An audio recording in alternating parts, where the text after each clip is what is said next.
오늘 그리스도인의 연합이라는 제목으로 이렇게 돼 있죠.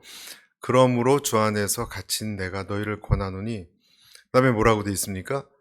너희가 부르심을 받은 일에 합당하게 행하여, 2절에 모든 겸손과 온유, 오래 참음, 사랑 가운데 용납, 이렇게 나와요. 그러니까 지금 오늘 몇 가지 그리스도인의 이 성품에 대해서 말씀을 나눌 텐데, 부르심을 받은 대로, 우리말 성경에는 부르심을 받은 대로 이렇게 나왔어요. 그러니까 이제 첫 번째가 겸손인데요. 겸손을 해야 되는, 겸손하라, 합당하게 행하여 겸손과 뭐 이렇게 하라, 이렇게 얘기하는데, 어떤 사람에게 이런 말씀을 주시냐면 일반 사람이 아닙니다. 부르심을 받은 사람들입니다. 그러니까 이 말은 또 이런 뜻도 됩니다. 부르심을 받은 사람은 겸손과 온유와 뭐 오래 참 이런 쪽으로 가게 돼 있습니다. 나 그러기 싫은데요. 어떡하나요? 그런 사람은 어떻게 할까요, 여러분? 하나님이 부르셨거든요. 부르셨는데 부르신 대로 하나님이 역사하시거든요. 그러니까 우리가 군인을 부르잖아요. 군인을. 그렇죠? 나라에서 군인을 부르면 부르신 대로 어떻게 됩니까?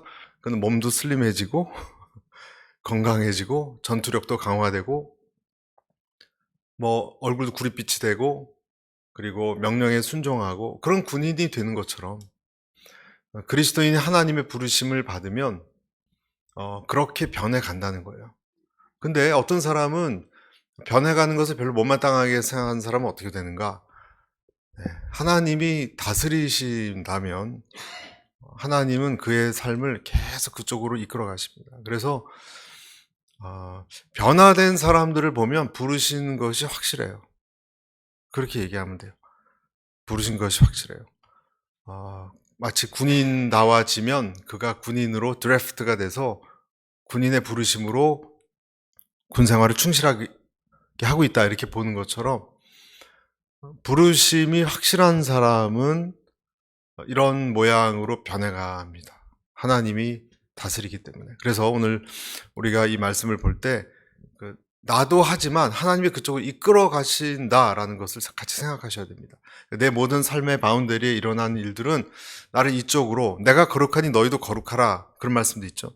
하나님이 거룩 쪽으로, 이런 그리스도인의 모습으로. 왜 그러는가? 교회를 그렇게 만들고 싶어 하시는 거예요. 그럼 하나님은 반드시 이루세요.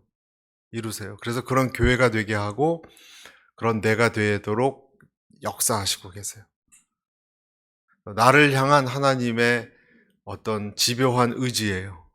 오늘 말씀드리고자 하는 것은. 첫째는 겸손입니다. 2절 보시면 모든 겸손과 이렇게 나옵니다. 이 겸손이란 말은 기독교 신앙이 만들어낸 말입니다. 기독교 신앙이 만들어낸 말이지 원래적으로 겸손이란 이 개념이 없었습니다. 오늘 새벽 기도에도 그리스에 있었던 문화 이런 걸 보면 뭐 많은 그 당시 사상들이 있었지 않습니까? 뭐 에비구로스 학파도 있고 뭐 스토이고도 있고, 거기 보면요, 고대 시대에는 겸손이라는 것을 오히려 좋아하지 않았고 권장되지 않았습니다.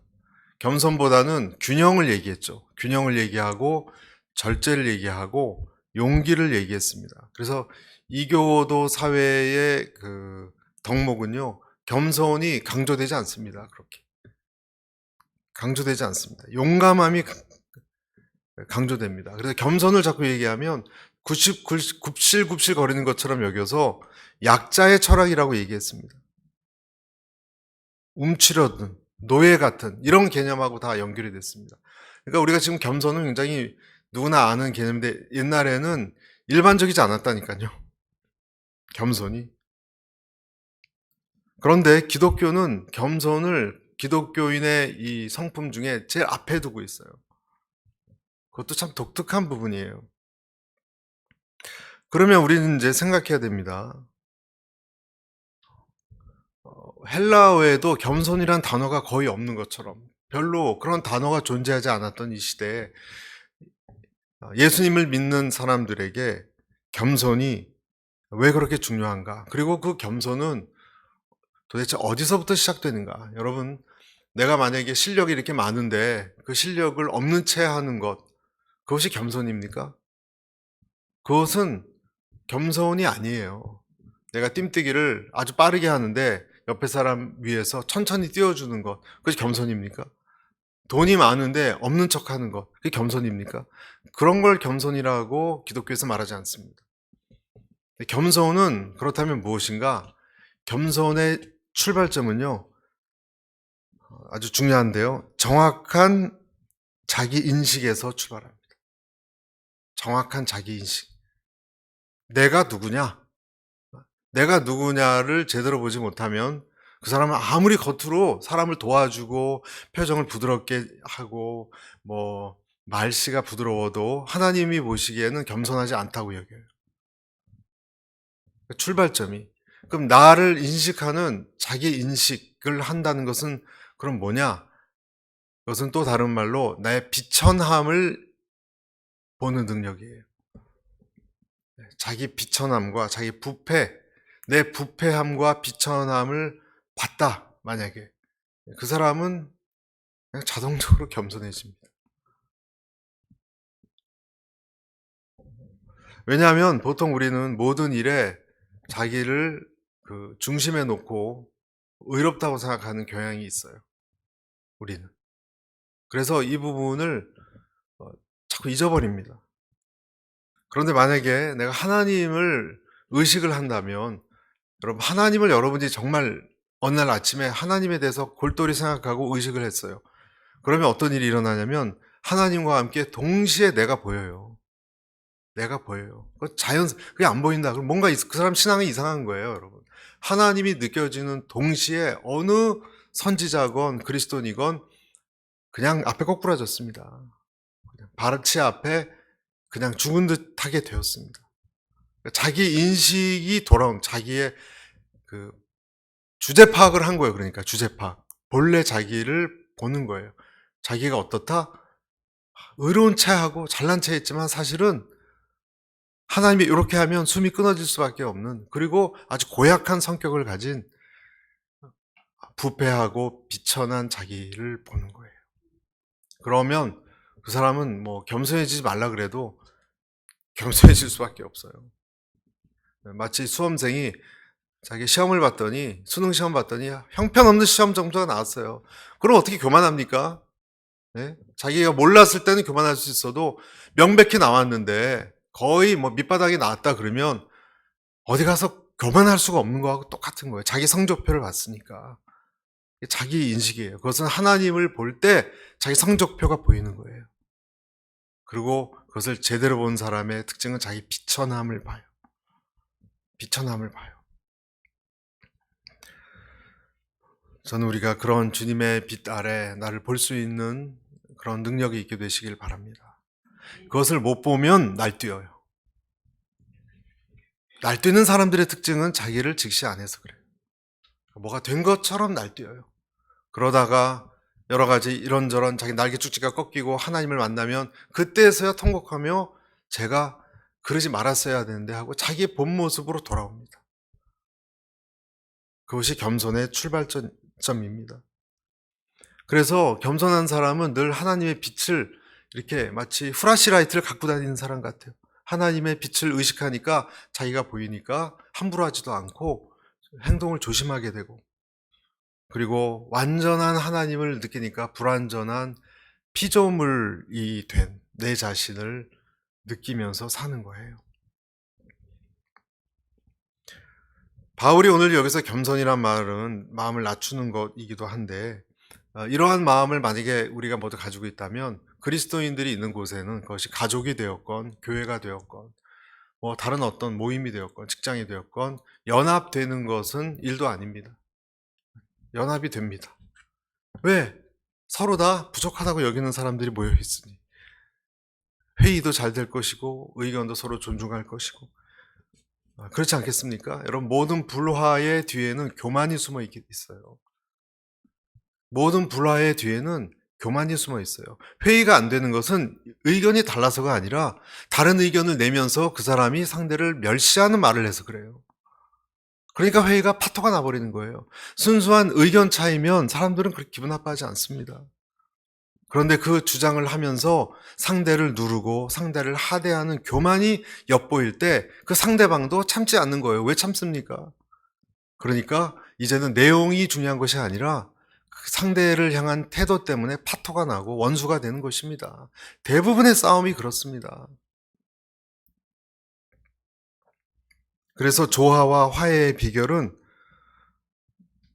둘 중에 만약에 화해를 이룬다 하더라도 둘 중에 한 사람이 그럼에도 불구하고 더 성숙한 사람이 화해를 청하면서 자기를 낮출 때, 왜냐하면 자기는 비천하니까 그럴 때 시작이 되는 거죠.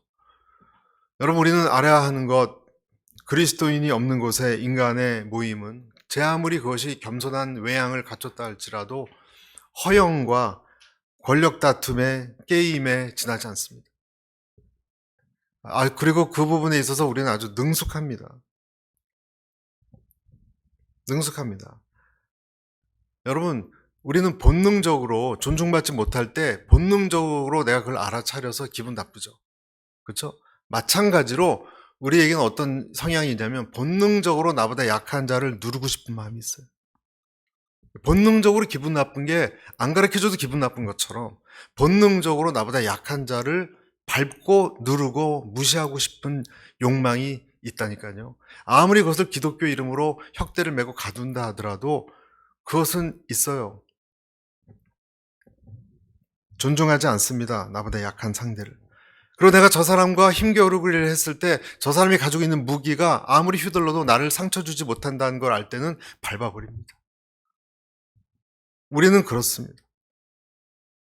사람은 허영과 힘겨루기의 게임에 너무나 능숙합니다. 이것은 초등학교 때부터도 가르쳐주지 않아도 능숙합니다. 그래서 자라면서 이 세상의 모든 가치를 힘과 힘을 쓰는 기술의 차원으로 파악합니다. 그리고 유리한 게임을 합니다. 그런 일에 고단수들이 많아요, 이 세상에는. 겉으로는 이렇게 행동을 하지만 사실은 다른 속셈이 몇 차원 방정식으로 이루어지고 있어요. 그걸 꿰뚫어 보는 사람은 그냥 보죠. 그걸 가만히 있죠.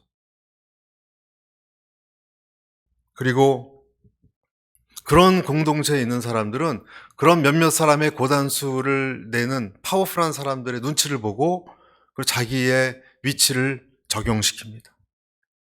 강한 자에 적당히 들어가서 그 사람에게 아부합니다. 또는 그 사람과 함께합니다. 빨리 파악합니다. 빨리 파악하는 이 눈치가 발달되지 않으면 다치거나 아니면 동물의 세계처럼 결국은 수치를 당하고 맙니다. 그렇지만 하나님의 백성은 이런 일에 능숙한 사람이 아니고 우리 각자에게 주신 본래의 가치를 볼 줄 아는 사람이에요. 그것을 파악하지 못하는 아둔한 사람이 아니고요. 이미 다 알아요. 알지만 그 도를 따르지 않아요. 그리고 각자를 강하건 약하건 강한 자에게 숙이지 않고요. 약자를 멸시하지 않습니다. 그냥 본래의 가치를 가진 사람으로 존중합니다. 여기서 겸손과 존중이 나옵니다. 이것은 다 뭐와 관련됐냐? 그 사람이 내가 하나님을 정말 두려워하느냐에 관련됐어요. 그래서 여러분, 함부로 날뛰는 사람은요, 불보듯 뻔해요. 그 사람 하나님 두려워하지 않아요. 여러분과 제가 날뛰면 그것은 답은 하나예요. 제가 하나님을 두려워하지 않아요. 제 자신이 날뛸 때를 저는 알아요. 그때 하나님이 두려워하지 않았어요.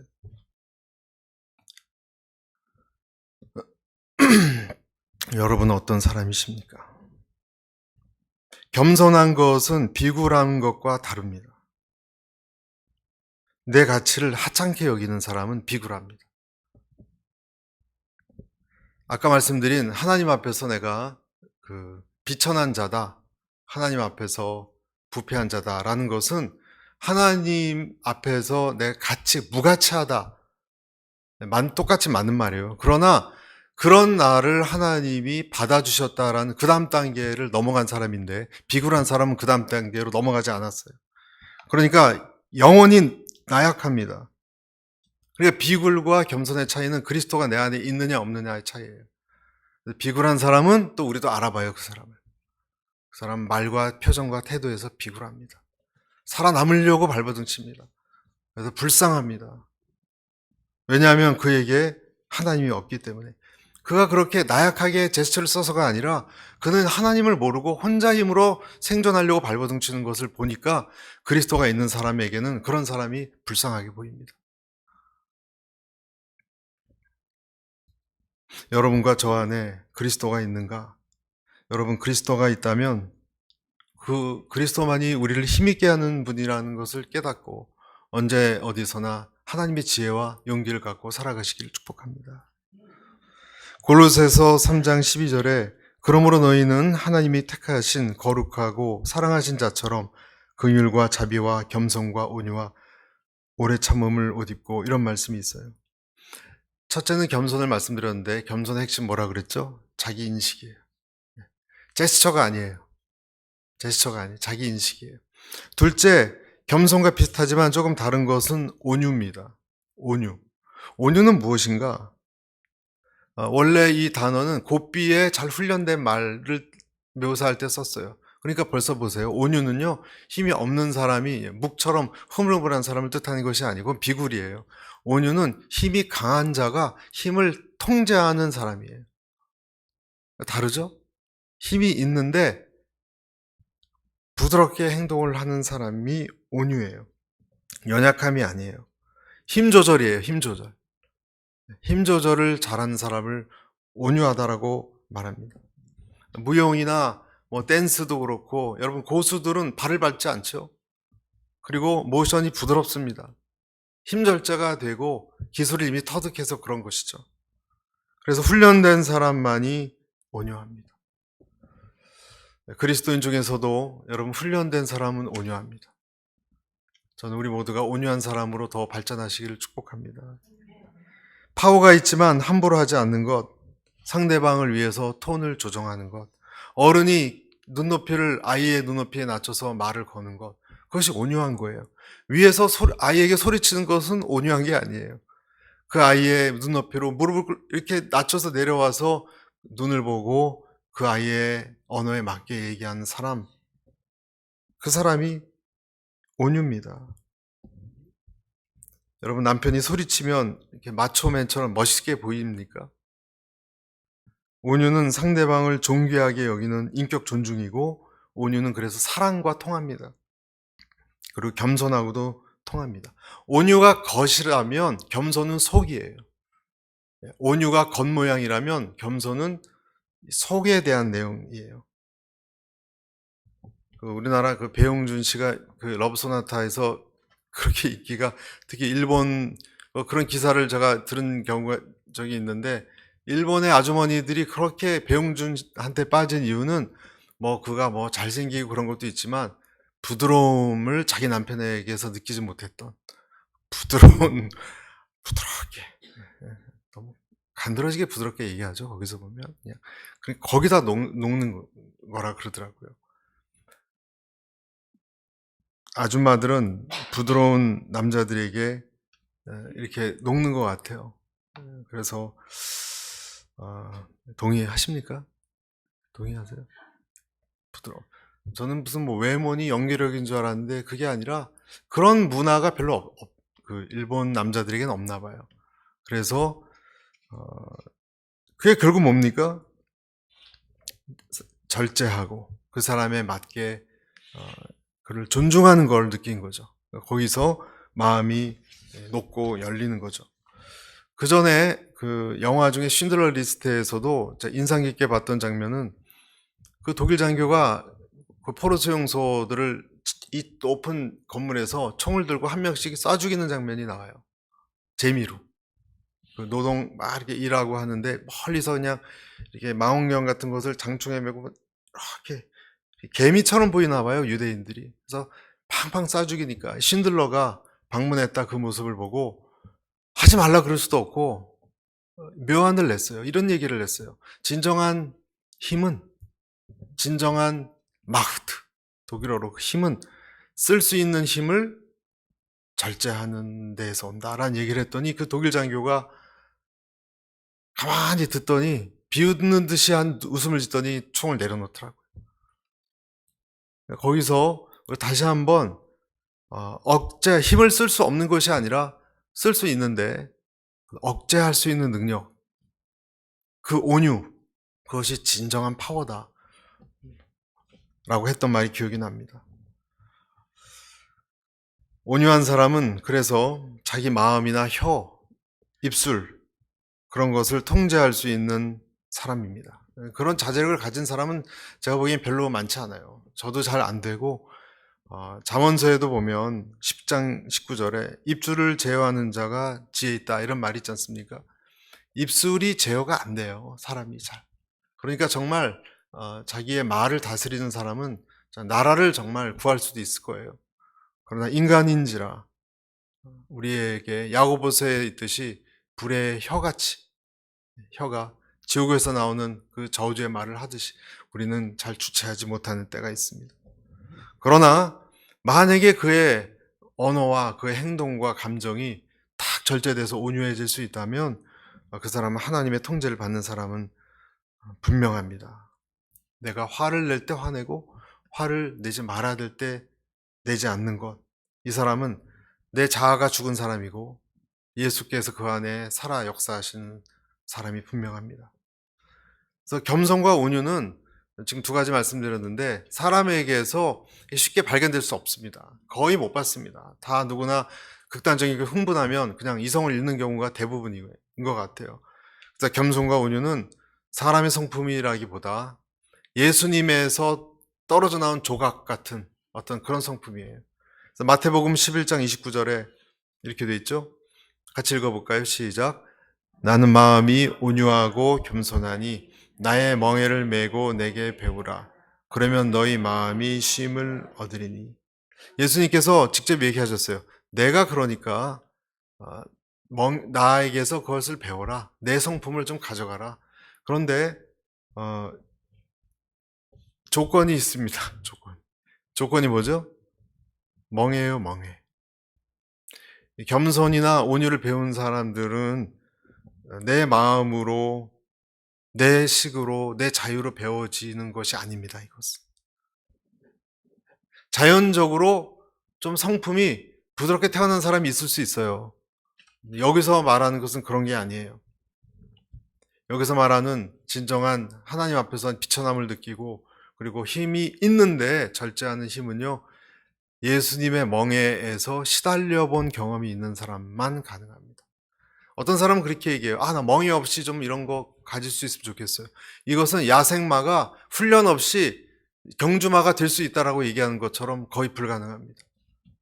야생마가 훈련도 없이 고삐도 없이 그냥 사람이 원하는 대로 사람 태우고 등에 경주할 수 있는 경주마처럼 될 수 있다라고 얘기하는 것과 똑같습니다. 온유는 내 안의 파워를 하나님의 방식으로 운전대를 넘겨주는 거예요. 멍해 자체가 운전대를 넘겨주는 거예요. 그분 뜻대로 되는 거예요. 온유는 그래서 이런 가혹한 씨름을 겪어낸 사람이 갖는 어떤 폭풍의 시간, 그런 시간을 지나서 부드러워진 사람에게 임하는 어떤 것입니다. 그때 우리는 마치 멍에를 통해 두 소가 하나가 되듯이 예수님과 내가 보조를 맞추는 것을 훈련받고 그렇게 따라가게 돼요.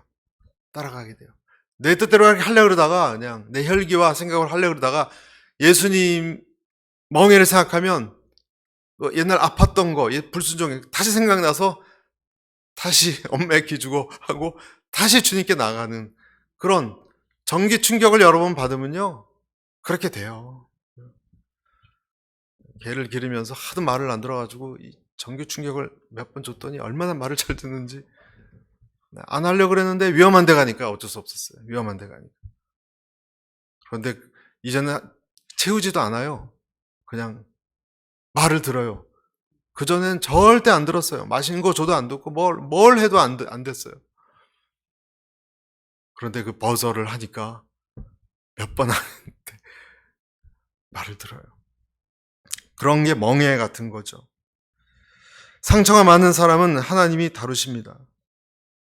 어떤 사람은 상처가 있다고 상처를 무기로 오히려 휘두르는 사람이 있어요. 여러분, 상처가 있다는 것은 결코 뭐 수치스러운 것도 아니고 자랑거리도 아닙니다. 상처가 있다면 불순종할 수 있는 지수가 더 높아요. 왜냐하면 상처가 핑계가 되기 때문에. 그런 사람은 더더군다나 하나님의 멍에 붙들려 있어야 됩니다. 그러면 그렇지 않으면 그는 하나님에게 시달립니다. 짜장면 집에 가면 여러분 퉁퉁 소리 나죠? 짜장면 치는 소리가 나요. 짜장면 왜 치냐 물어보면 면이 쫄깃하고 부드러워지기 위해서 친다 그래요.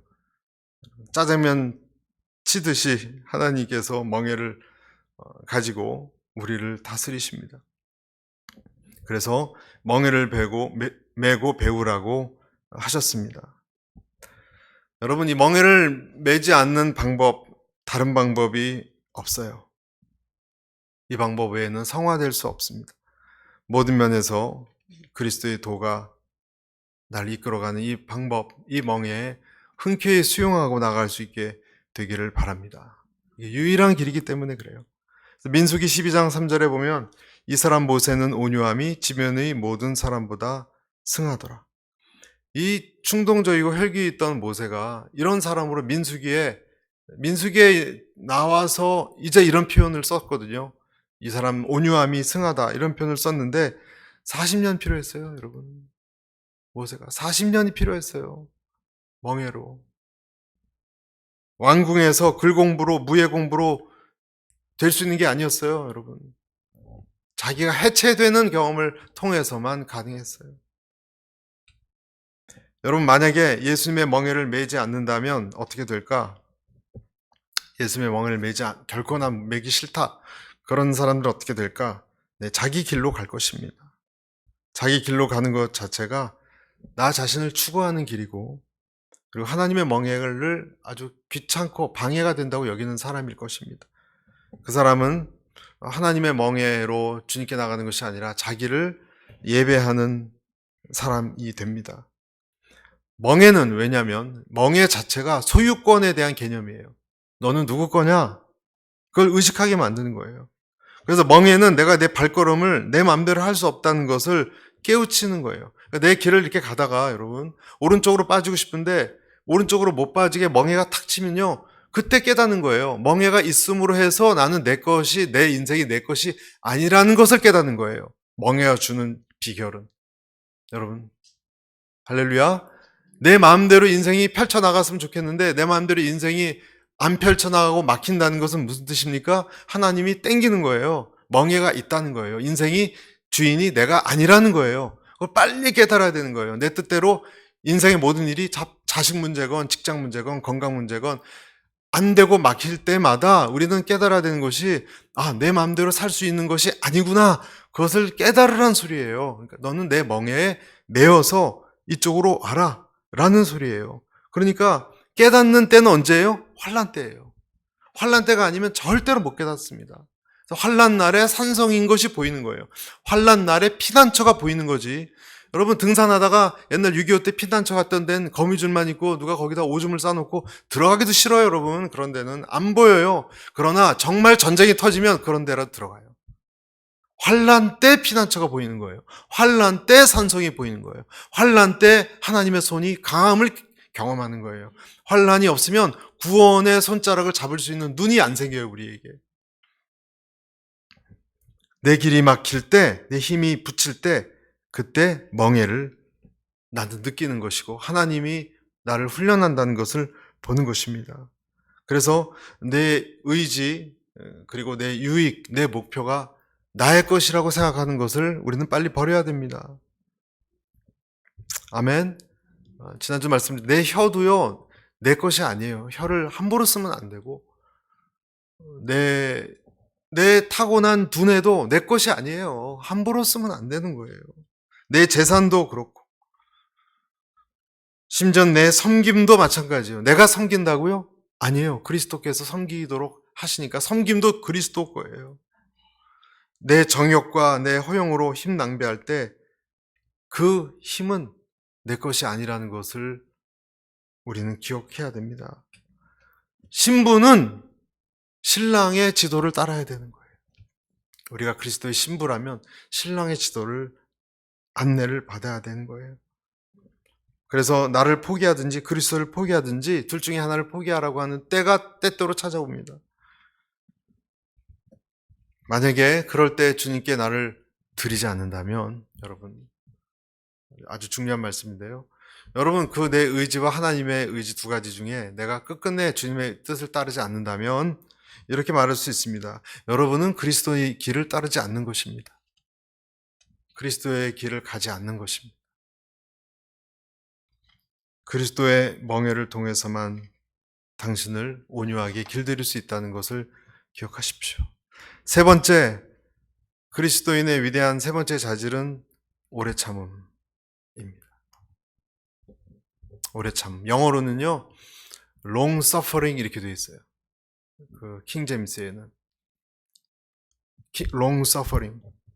오랫동안 고통당하는 거예요. 오랫동안. 뭐 약한 것이라 하더라도 시간이 오랫동안 고통당하는 거예요. 여러분, 보통 그렇게 되면 우울증이나 정신병에 걸리겠죠. 어떤 사람은 가족이니까 참고 사는 사람이 있습니다. 그래서 아이들이 다 클 때까지 참겠다. 아이들이 진짜 다 크고 그러면 이혼해요. 그런 사람도 봤습니다. 곧바로. 결혼하자마자 그냥. 황혼 이혼도 많죠. 또 형제들은 부모님이 돌아가실 때까지만 우애를 지키고 그다음부터는 가만두지 않는다. 참다가 장례식 하는 날부터 다투기 시작해서 싸우는 형제들이 통계에 의하면 굉장히 많대요. 몇십 프로인가 그래요. 싸운답니다. 그러니까 이웃보다 못한 거죠, 형제들이. 근데 오늘 이 오래 참음도 처음에 겸손, 온유와 함께 같이 엮여 들어가는 거예요, 여러분. 이것의 가장 큰 우리가 기억해야 될 것은 뭐냐면요. 오래 참을 때 그 시간은 누구 거예요? 하나님 거예요. 하나님 거라고 생각 못할 때 이 참지 못하는 답답함이 생기지. 만약에 여러분 제가 하염없이 기다리고 막 다 이제는 더 기다리면 다 끝날 것 같, 이럴 때도 그 시간이 하나님 것이라고 정말 생각한다면 참을 수 있어요. 내 것이라고 생각하니까 안달이 나는 것이죠. 바울은 회개하지 않는 죄인에 대해서 이렇게 얘기합니다. 로마서 2장 4절. 혹 내가 하나님의 인자하심이 너를 인도하여 회개케 하심을 알지 못하여 그의 인자하심과 용납하심과 길이 참으심의 풍성함을 멸시하니. 뭐라고 돼 있죠, 여러분? 여기 지금 제일 두 번째 줄에 길이 참으심 이렇게 나왔죠. 누가 길이 참아요? 하나님이에요. 그러니까 너희들이 하나님 길이 참으심을 이해 못하냐 그 얘기예요. 또 바울은 예수님의 오래 참음도 얘기하고 있습니다. 디모데전서 1장 16절. 그러나 내가 긍휼을 입은 까닭은 예수 그리스도께서 내게 먼저 1절 어떻다고요? 오래 참음을 보이사. 예수님이 하나님인데 오래 참을 이유가 없어요. 하나님인데 그냥 빛이 있으라. 이 사람 생명 거둬가라. 뭐 이 사람은 이렇게 하라. 그냥 그렇게 되는 거예요. 그냥 즉시. 그런데 예수님이 오래 참음을 보이셨어요. 그러면 의미 없을까요, 이것이? 하나님이 오래 참으셨다는데. 그러니까 바울이 예수님이 오래 참으셨다는 것을 얘기하면서 본이 되게 하겠다 하는 거예요. 그러니까 의미 없는 게 아니다. 반드시 이유가 있다. 그러니까 너희들도 나도 오래 참아야 돼. 어떨 땐. 라고 말씀하시는 거예요. 말씀하고 있는 거예요. 또 베드로도 노아의 날에 하나님에 대해서 이렇게 얘기합니다. 베드로전서 3장 20절. 시작. 그들은 전에 노아의 날 방주 예비할 동안 하나님이 오래 참고 기다리실 때 순종치 아니하던 자들이라. 방주에서 물로 말미암아 구원을 얻은 자가 몇 명뿐이니 겨우 8이라. 여기서도 뭐라 그랬습니까? 매일같이 여러분 그런 생각했을 거예요. 노아를 만약 노아가 일기를 썼다면, 노아가 만약 일기를 썼어요. 그러면 일기장에 그렇게 쓰여 있을 것 같아요. 오늘 또 산에 올라갔다. 또 올라갔다. 그래서 무슨 영문인지 모르지만 옛날 하나님이 가르쳐 주신 대로 지금 몇 년째인지 모르겠다. 또 나무를 들고 나무를 깎고 뭔가를 만들고 있다. 언제까지 이 기간이 오래될지 모르겠다. 여러분, 그 기간은 하나님이 앞뒤 좌우 다 재고서 하는 계획을 가지고 있는 방주 짓기입니다. 여기서도 오래 참고 기다리실 때 왜 오래 참았을까요? 하나님은 기다리신 거예요. 배가 만들어지기도 기다렸지만 악인들이 좀 돌아올 수 있는 사건을 계속 일으켰겠죠. 그 악인의 세계 속에. 그 작업을 하고 계셨을 거예요. 누가 오래 참을 수 있느냐? 내 시간대를 하나님의 시간으로 바꿀 때.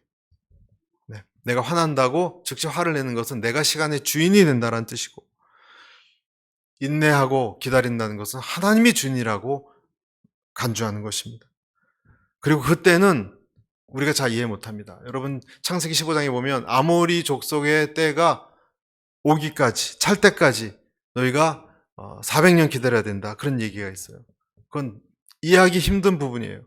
아모리 족속의 때가 차기까지, 죄가 관영할 때까지 이스라엘 백성이 이집트에서 400년, 정확히는 430년 있어야 된다고 했을 때, 여러분 보세요. 하나님은요, 이집트를 훈련시키는 것도 있었고요. 그 다음에 가나안 족속의 죄에 이것이 좀 관영하고 때가 찰 때까지도 양쪽 다 보는 거예요. 하나님은요, 여러분의 지금 건강 상태와 여러분의 재정 상태와 심리 상태와 인격의 상태를 보시면서 고난을 지금 이어가고, 동시에 지금 밖에서 일어나는 어떤 외부적인 어떤 조건들, 여러분 가족의 문제건 나라의 문제건 경제, 다 생각하면서 지금 조율하고 계시는 거예요.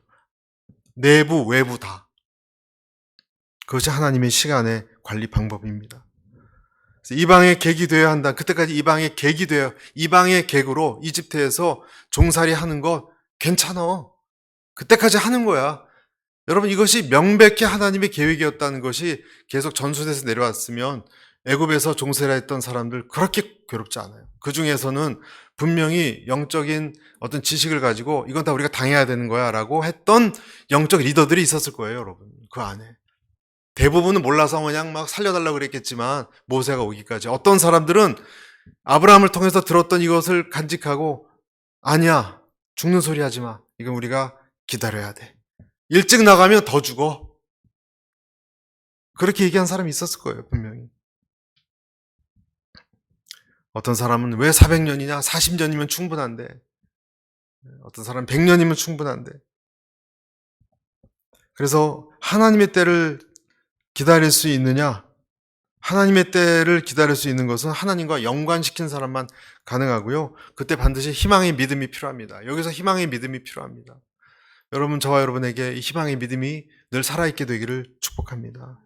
그 뜻은 뭐냐면, 기다린 이후에 만약에 이 시간을 정말 하나님이 잡고 있다면, 역사를 반드시 기다리는 자에게 열매 맺고 꽃이 피는 때가 있을 거라는 것을 믿는 거예요.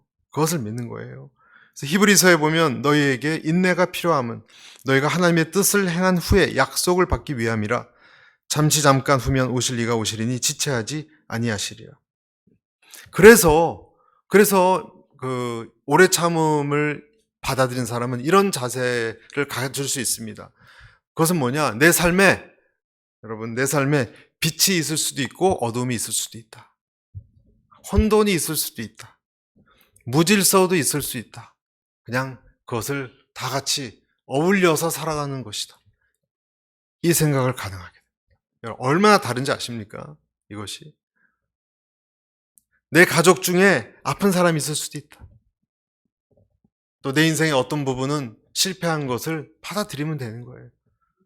다 완벽해야 된다는 것을 여러분 누가 얘기했습니까?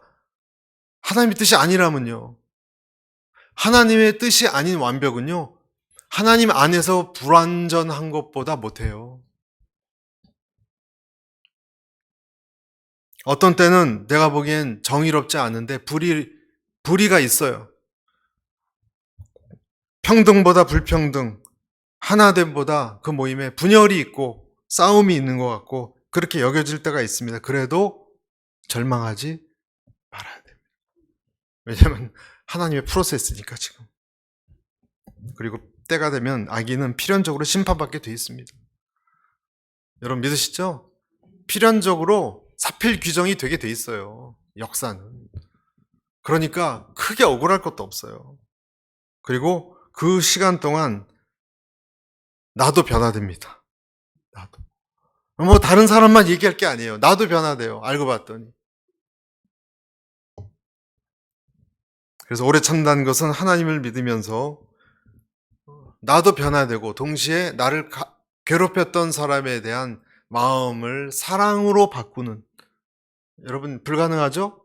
나를 괴롭힌 사람을 어떻게 사랑으로 바꿉니까? 가능합니다. 하나님의 시야로 가능합니다. 그렇게 될 수 있습니다. 왜냐하면 그렇게 될 때 보통 끝나요, 시험이. 그래서 여러분 시험을 빨리 끝내려면 미워한 사람을 사랑하기 시작하면 확 당겨져요. 할렐루야. 시도해 볼 만한, 실행해 볼 만한 가치가 있는 거 아니겠습니까, 여러분? 우리 교회 성도님들 중에서 과거에 미워했던 사람 있죠? 그렇죠? 내 삶에 아픔 줬던 사람 길게 끌지 마시고 빨리 회복하시려면, 내가 살려면 빨리 용서하고 사랑하고 축복해야 돼요. 그게 하나님의 뜻이라면. 여러분 CEO한테 잘 보여야 돼요. 우리는 우주의 CEO한테 잘 보여야 돼요. 그것이 원리라고 한다면 그냥 무조건 순종해야 돼요. 그것은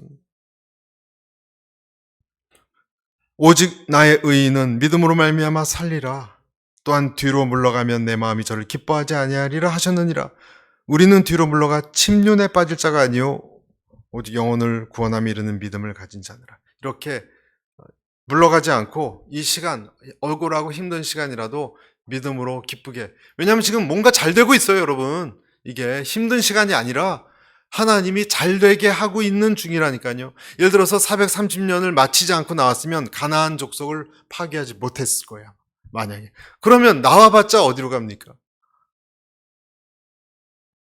그런 시기예요. 그러니까 이 시간은 내가 조종할 수 없다면 그냥 감사함으로, 기쁨으로 견뎌야 되는 것이죠. 고린도전서 13장에 예언도 패하고 방언도 그치고 지식도 패한다는, 마치 인생 다 끝날 때, 지구 끝날 때 나오는 말이 있는데요. 인간의 한계를 말하는데 그 13장 제일 끝에 뭐가 나오죠? 사랑이 나와요. 사랑. 그래서 그 13장 13절에 믿음, 소망, 사랑 세 가지는 항상 있을 것인데 그 중에 제일은 사랑이라. 사랑이라는 것은 여러분 아주 오묘한 거예요. 오묘한 거예요. 그리고 인간의 한계가 있을 때 제일 마지막은 결국 사랑이다. 이 말이 저는 너무 좋아요. 사랑이 다 초월해요. 일단 여러분 하나님의 사랑이 있다는 것이 얼마나 우리를 안심시키는지 아십니까? 저희 조모님께서 돌아가실 때 저희 그 할머니께서는요, 정말 교회도 여러 개 개척하신 믿음 충만한 권사님이셨어요. 아주 그냥 뭐 정신도 그냥 명쾌하시고 안동 권치신데 얼마나 그 법도에 대해서도 밝으신지 그냥 저희 아버지도 쩔쩔매고 그랬던 분이 나중에 하나님 만나고 입신을 하셨거든요. 정말 그리고 막 교회도 개척하시고 그랬던 분인데 이분이 돌아가실 때 하나님을 부인하시는 것 같았어요. 그래서 저는 선자로서 충격을 받았어요. 그때 제가 신학을 하려고 막 그럴 때인데 믿음이 이렇게 허무한 건가? 평생을 그렇게 해오신 분이 하나님을 부인하다니. 그런 생각까지 가졌어요. 그리고 몇 주 안 돼서 돌아가셨는데요. 저는 우리 정신이 오락가락하는 그때에도 하나님의 사랑이 그 권사님이신 그 고문한 권사님을 붙들고 계심을 저는 느꼈어요. 여러분 그것을 믿으셔야 됩니다. 내가 어느 날 치매가 걸려서 하나님도 가족도 다 못 알아보고 부인할 때도 그럼 우리 믿음은 어디로 가는 거예요? 우리 믿음은 없어지는 겁니까, 여러분? 아니죠. 하나님의 사랑은 그런 우리보다 더 크고 강하세요. 그래서 우리는 그분 때문에 믿고 맡길 수가 있어요. 연약해질 대로 연약해진 우리를 붙드시는 하나님의 가장 위대한 속성은 사랑이에요. 사랑이에요. 그래서 네 번째, 마지막으로 궁극적인 것, 네 번째는 사랑입니다. 모든 2절에 이렇게 되어 있죠. 모든 겸손과 온유로 하고 오래 참음으로 사랑 가운데 서로 용납하고. 그래서 겸손, 온유, 오래 참음, 이것이 결국은 이것이 이꼴 사랑은 아니에요. 그런데 사랑으로 가는 것은요, 한 단계를 더 뛰어넘는 어떤 승화된 어떤 궁극적인 어떤 거예요. 그래서 사랑이 많은 크리스찬은요, 예수님 때문에 신비로워요. 저는 좀 닮아갔으면 좋겠어요. 전 제 자신이 사랑이 아직 많이 부족하다는 걸 알기 때문에 더 많이 아내도 사랑하고 성도도 사랑하고 가족도 사랑해야 되는데 참 한계를 많이 느낍니다. 인간으로서. 그런데 만약에 어떤 둑이 툭 터져서 그리스도의 사랑이 막 이렇게 나올 수 있다면 정말로 좋겠어요. 전 여러분과 제가 그러한 그리스도의 아가페의 사랑으로 사람의 장점만 보는, 과거에는 저는 늘 단점만 보였어요. 그런데 어느 순간 장점과 단점이 같이 보이는데 이제 단점도 안 보이고 장점만 그냥 이만하게 보였으면 좋겠어요.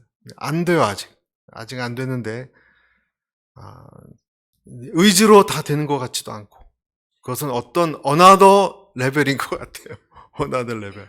그러나 아까 말씀드린 내가 누군지를 알고 비천하고 부패한 사람인 걸 겸손 그리고 온유 오래 참음을 멍해를 통해서 통과한다면 하나님은 그 은혜를 사랑에 정복된 우리 그런 사람으로 다 만들어 주실 줄로 믿습니다. 그런 교회가 될 줄로 믿습니다. 네.